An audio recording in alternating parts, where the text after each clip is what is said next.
시청자 여러분 안녕하십니까? 황셰프의 요리교실입니다.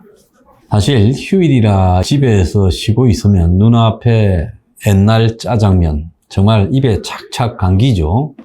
감자를 두껍게 썰고 약간 감칠맛이 있는 옛날 짜장면, 이런 거 눈앞에서 막 아른거립니다. 그리고 이제 부대찌개 이런 것도 눈앞에서 어른거리고, 이태리 식당의 리조또 이런 것들도 눈앞에 왔다 갔다도 합니다. 참 세상에 맛있는 건 많은데, 주변에 식당도 많은데 막상 먹으려고 하면 나가기 귀찮거나 또 가서 먹으면 별 맛도 없는 일들이 많습니다. 그래서 이런저런 고민을 하다가 에라 라면이나 끓여 먹자, 내지는 그냥 누룽지나 먹자, 이렇게 가죠, 대체로요.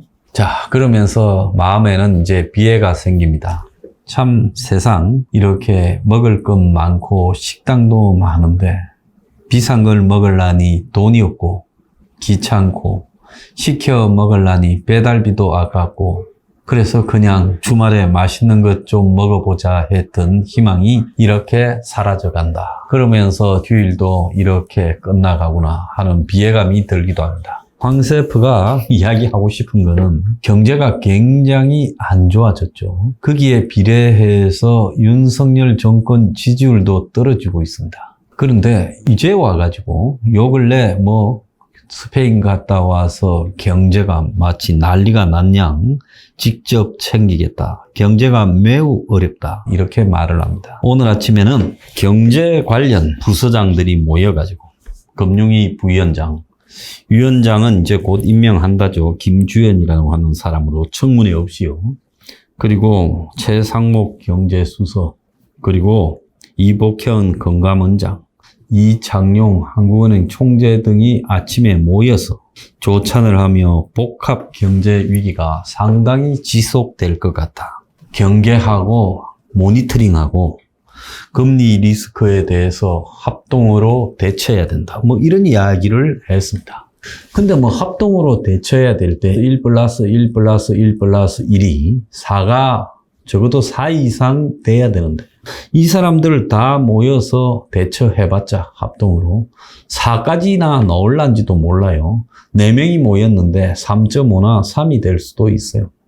그래서 모여봤자다 생각을 합니다. 자, 공정거래위원장이 송옥렬이라고 서울대 로스쿨 교수, 윤해 사법연수원 23기 동기가 지명됐어요. 근데 이 경제 위기에 임명된 이 송옥렬이라는 사람이 과거에 재벌의 부당 내부 거래에 대한 규제에 대해서 문제가 좀 터졌을 때, 경제민주화란 말은 정체 모를 구호다. 기업 집단이 다른 재벌을 때리기로 이해하는 것이 수긍이 된다.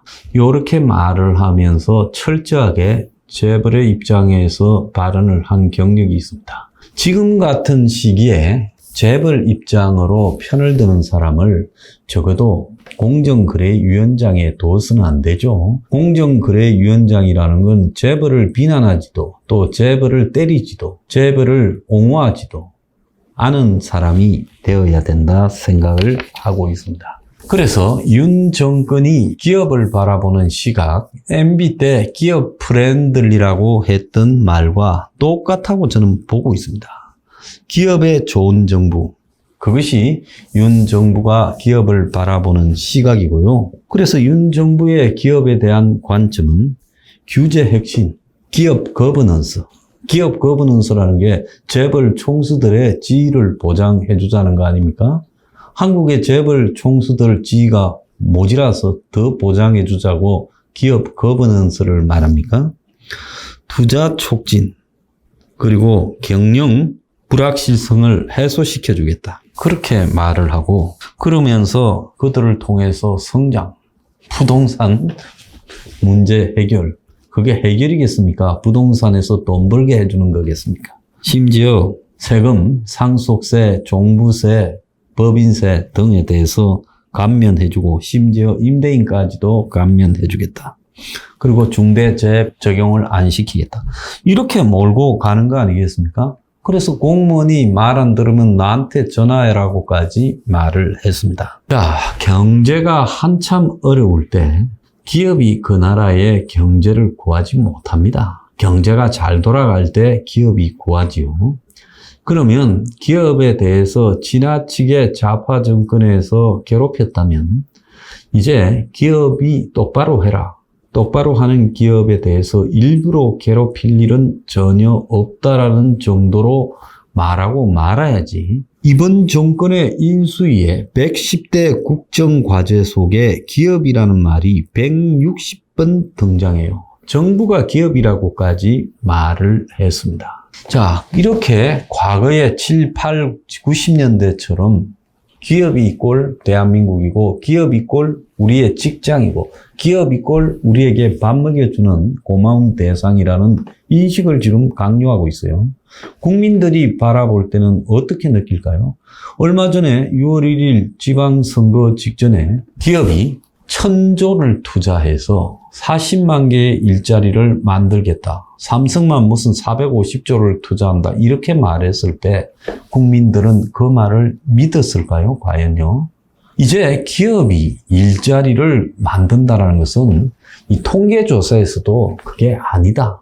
특히 대기업이 일자리를 만들지 못한다는 것은 드러났습니다. 대기업의 전체 기업들 중에서 매출이나 순이익의 비율은 엄청나게 커졌지만 요 몇 년 사이에 대기업이 고용은 오히려 제자리에 머물고 있다는 게 모든 통계를 통해서 다 확인됐어요. 그러니까 대기업은 엄청난 돈을 벌면서 고용은 하지 않는다는 게 그게 답입니다. 그런데 기업이 고용 때문에 경제 성장의 주체이기 때문에 대기업에 대해서 규제를 완화해주고 그들이 저지르는 일탈도 눈 감아주고 과거의 잘못은 사면시켜주고 그들이 기업하기 좋은 나라로 만들어주겠다는 겁니다. 그러면 기업이 그 대가로 반대로 우리한테 가져오는 것은 무엇입니까? 반도체.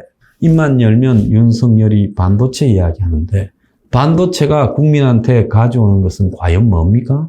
삼성이 잘 살고 삼성의 전자 반도체 기업이 잘 사면 국민이 저절로 잘 살게 되는 겁니까?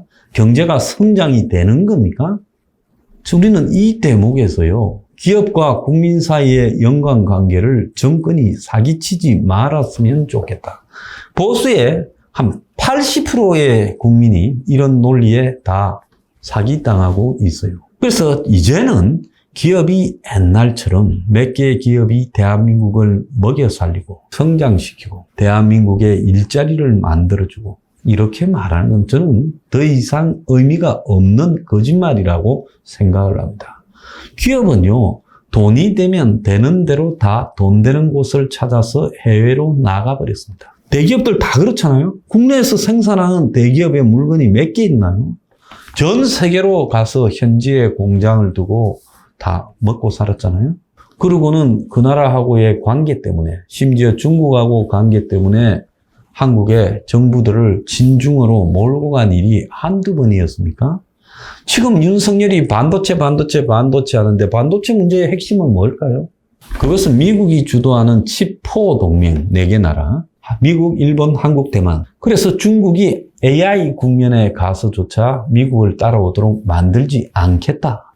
그래서 미국을 중심으로 나머지 세계의 반도체 생산 국가들이 다 연관관계를 가지고 미국과 조율하면서 세계 서방 국가들을 미개 살리고 그리고 돈벌이 해라. 이게 미국의 칩4 동맹의 핵심 아니겠습니까?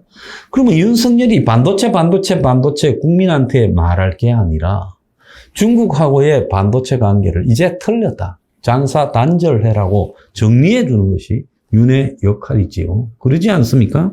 해야 될 일은 하지 않습니다. 자, 경제 위기가 눈앞에 닥치고 있는데 이번에도 가서 해외 10여 개 이상의 정상들과 반도체, 방산, 그리고 원전 등을 논의했다고 말합니다.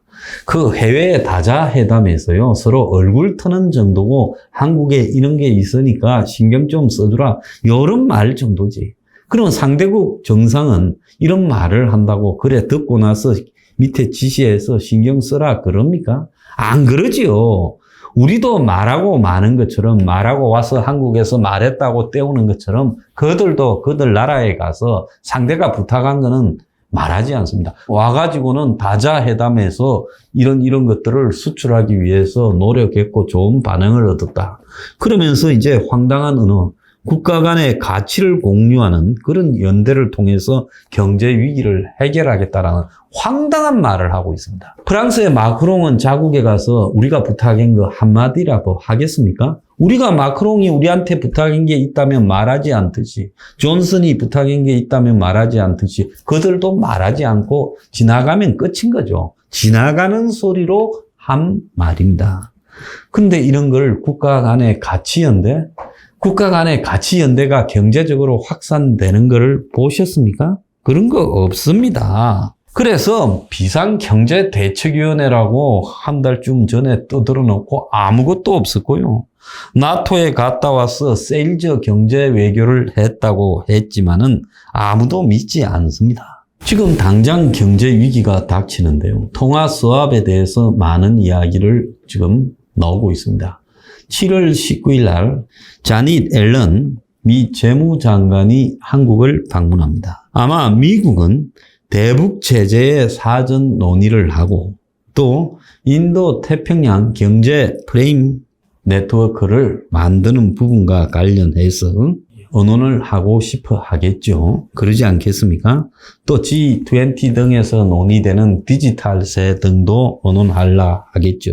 그러면 글로벌 인플레 대응에 대한 이야기도 나오겠지만은 미국이 한국과 글로벌 인플레 대응에서 뭘 얻을 게 있다고 먼저 꺼내겠습니까? 한국이 글로벌 인플레 대응을 한다 이런 말로 미국과 통화 수합을 하자고 요청을 하겠죠.